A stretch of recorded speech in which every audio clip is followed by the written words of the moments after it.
moving through traffic, cut all distractions like magic. Poof, pow when I'm gone, I'm done hanging on. Where you from Philly? What part of Philly you from? North. North with an F. Come on. Come on. Do you hear the So, what part of your childhood, or did your childhood have influence on who you are today? So outside of what happened with Main Man. He is not the basis or the foundation of my life. Let me tell you that for sure. But in terms of my upbringing, I come from a very big family. I come from a family of, I'm one of 9. So Mess with her. I literally, but no, the good thing is I learned how to deal with dynamic people, all types of people, whether it's introvert, extrovert, height, all types of personalities. I learned to balance them all while still managing myself.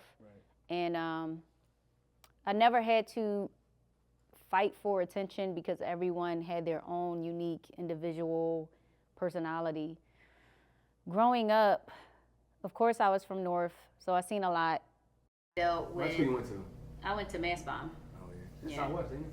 No, that's in the Northeast. That's like, look, that's like KNA, right? Yeah, That's Kensington. Yeah.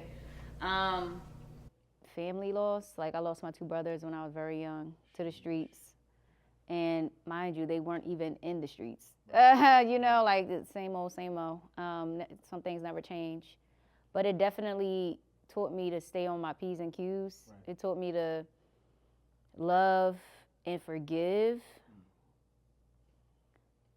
It taught me to forgive. It taught me to not take people for granted. It taught me to not do things or excel in things for myself, but for my people, my family. Everything I do is not for me. Right. Yeah, it's, of course, like I'm human, so of course some of it is selfishness, but the majority of it is so that my brothers and my sisters can see there's a way out. My neighbors, people that I grew up with, can see I ain't got to be a product of my environment.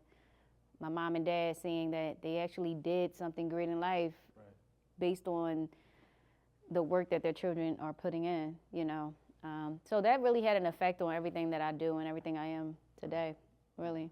As it should. So within the 9, Yeah. where do you fall in the 9? I am the oldest girl, and I think, I'm the 6th. I'm the 6th child, so it was 3 older than me. She's the oldest girl, though. But I'm the oldest girl. Right, Yeah. so in the bunch, would you consider yourself to be like the leader of the siblings? Yeah, man, I'm keeping a buck. I think my brothers and sisters know what's up. Y'all know who the president of the family is for real. Like, let's not cap. But I wear it proudly, and I'm just not scared. I literally, no matter what happens, like something could go left. Where's the solution? I'm not panicking. I'm not antsy. I'm real chill. I'm calm, cool, collective. I'm calculating. And I think everybody in a group or a family has that person. And I just come from a family where all my siblings are strong. They all think like me, but in terms of who's going to be the one to just take charge, it's going to be me. You're the leader of the Sibs. I'm just saying what she said, y'all. That's what she said. You're the leader of the Sibs. But you also got your own company. Was it Beyond You Can Be? Beyond You Can Be is my coaching program. Yeah. Yes. And you're also vice president of Won't Quit Entertainment. Yes, Won't Quit ENT Incorporated. Absolutely. Yes. So you wear that leader tag almost all over. Is that something that you want to be? Did that just fall in your lap? I fought it for so long. Yeah. I fought being a leader for so long. When I was in school, I was always the person that teachers were like, I wish there were more of her, based on just like how serious I took things and how I just didn't waste people's time, man. And when I got into different group settings, like my girl group, when I was in Aviance, I guess we'll talk about that later at some point.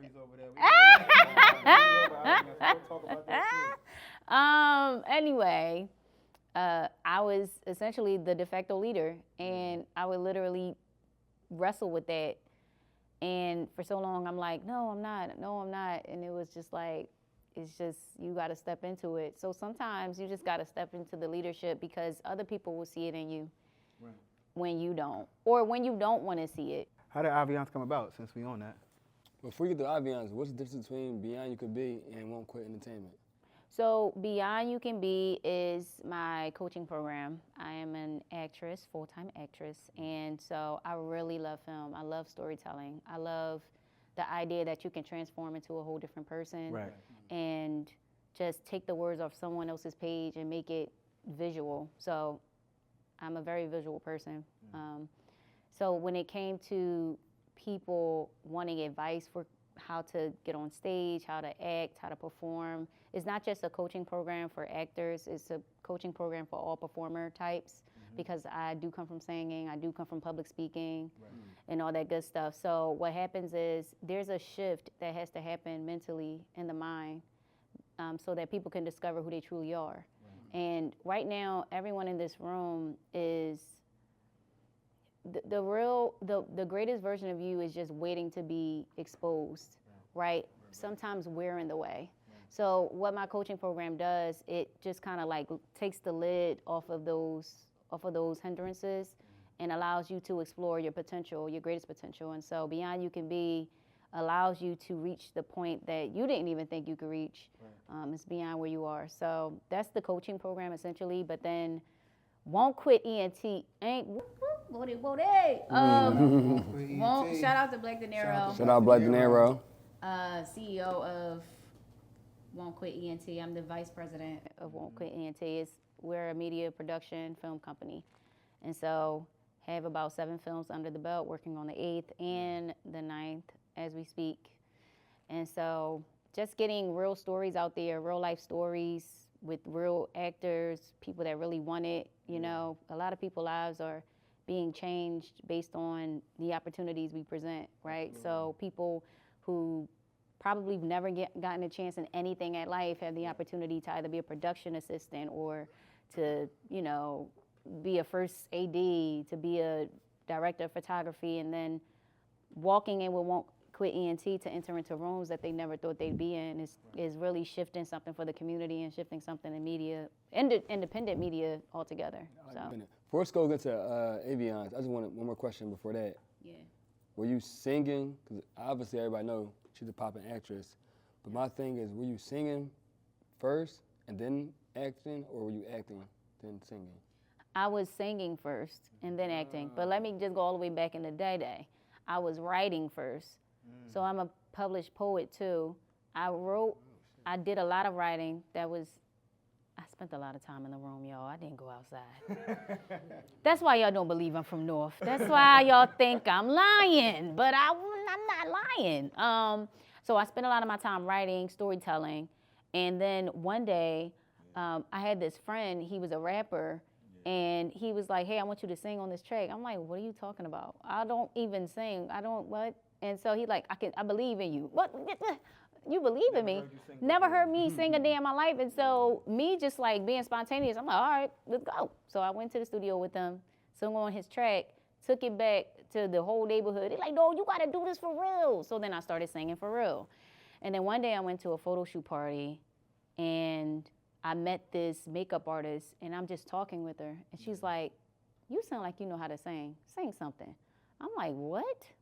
How can you, like, what? And so I started singing to her. I forget what I sung to her, but then she called her godfather in. He was the CEO and founder of this studio company, and they were looking for a girl to fill a singing group. And so I auditioned, and I just became a part of Aviance. Then from there I was singing before film, but then one day I just woke up and was like, what is something I know I should be doing? I don't feel fulfilled. Something's just not happening for my life right now. And then something said, start acting. And I was like, but I'm so late in the game. How you mean, like, just start acting. Just go to an audition one day. I tried out for this audition for this agency. they booked me for something the next day. We're gonna get to that. Hold up. I'll be Yeah.